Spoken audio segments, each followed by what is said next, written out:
eu vou usar como exemplo o vergonhoso e inadmissível colapso na saúde do Rio Grande do Sul, né, estendendo aí toda a minha solidariedade às vítimas da Covid-19 e os seus familiares, né, desse estado que é tão querido para mim. Trago para vocês aqui a manchete da Gaúcha Zero Hora, publicada ontem. Ocupação de UTIs volta a superar 100% e aumenta a fila de espera por leito em Porto Alegre nesse domingo. Diz a reportagem, o número de doentes internados com Covid-19 bateu o recorde da pandemia. Como resultado do esgotamento da rede de saúde, a fila de espera por um leito também se manteve em elevação. 142 pessoas com o vírus em emergências às 3h30 da tarde. Vamos dimensionar a gravidade do problema?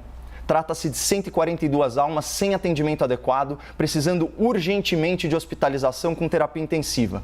Agora vamos ponderar sobre o absurdo dessa situação em Porto Alegre. Isso acontece numa cidade desenvolvida, com 1,5 milhão de habitantes, que é a sexta capital com maior IDH no Brasil e governada por um político adulado pela grande imprensa. E aqui eu faço questão de consignar a minha profunda decepção com as manifestações recentes do jovem governador do Rio Grande do Sul. Dia 25 de fevereiro, numa declaração no mínimo infeliz, o senhor Eduardo Leite afirmou por escrito, aspas, não tem como expandir muito mais os leitos de UTI, até porque 60% das pessoas que vão para uma UTI, infelizmente, não sobrevivem. Leito não é garantia de não perder a vida. Que lógica perversa é essa, senhor governador? E os 40% dos pacientes que sobrevivem, graças ao cuidado intensivo, eles não valem o esforço, eles não valem o investimento em mais leitos de UTI? O seu compromisso constitucional não é garantir que as pessoas sobrevivam, é garantir que elas não morram por falta de atendimento adequado. A sua preocupação, na verdade, deveria ser só de ordem humanitária, mas, já que a sua frase denota uma visão utilitarista, quase maquiavélica sobre a gestão pública, eu vou tentar persuadir o senhor a cumprir a sua obrigação de uma outra forma, Ao escancarar essa falta de empatia, o senhor está comprometendo o seu futuro político. Governador, situe-se, ou melhor, comporte-se. O senhor é um presidenciável. Até nós, paulistas, sabemos que Eduardo Leite é o nome preferido e favorito do PSDB para a corrida presidencial de 2022. Mas para isso, o senhor precisa pelo menos fingir que se importa com as pessoas. Então, mais uma vez, ouça o conselho da dona Mariângela. Se você não é generoso por caráter, seja por inteligência. Aliás, falando em inteligência, o governo do Rio Grande do Sul foi bem esperto nessa pandemia.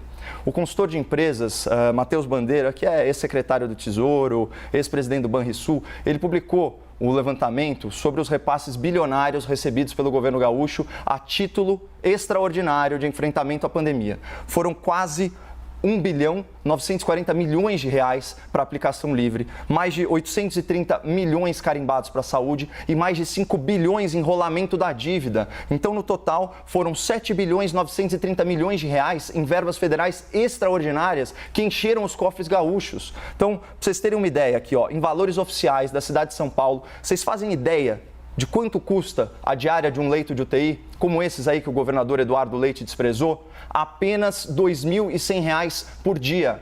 Então, quem enfiou quase 8 bilhões de reais no caixa, podia ter reservado uma parte para cuidar melhor dos pacientes gaúchos, não é verdade? Mas não. O que fez o jovem governador gaúcho, aí com toda a sua jovialidade e esperteza? Ele usou os recursos extraordinários do governo federal para pagar despesas correntes do Estado. E é o que confirma essa outra manchete da Gaúcho Zero Hora, que foi de junho. Dinheiro do Socorro Federal termina horas depois de entrar nos cofres do Estado. Os recursos evaporaram. E sabe o que é mais triste? Olha esses mesmos fatos noticiados pelo jornalismo amestrado, para usar a expressão do nosso colega Políbio Braga. Como o governo Eduardo Leite conseguiu colocar as contas em dia depois de 2 anos? É fácil de responder. Com dinheiro do governo federal, desviando recursos que poderiam ter sido alocados no enfrentamento à pandemia. Fácil, Só que a conta chegou agora e ela foi cobrada em vidas humanas perdidas na fila de atendimento dos hospitais de Porto Alegre. E esse é só o caso dos gaúchos. Agora, essa lógica, ela se repete por todo o Brasil. Segundo o Banco Central, mais de 38 bilhões de reais repassados pelo governo federal sequer foram gastos em 2020 e estão aí recheando os cofres de estados e prefeituras. Muitos governadores e muitos prefeitos se aproveitaram fiscalmente da pandemia, não incrementaram de forma adequada seus sistemas de saúde e agora com apoio maciço da imprensa militante, jogam toda a responsabilidade da sua negligência na saúde nas costas do governo federal. Então, do ponto de vista fiscal, essa pandemia fez o país empobrecer, enquanto estados e municípios enriqueceram.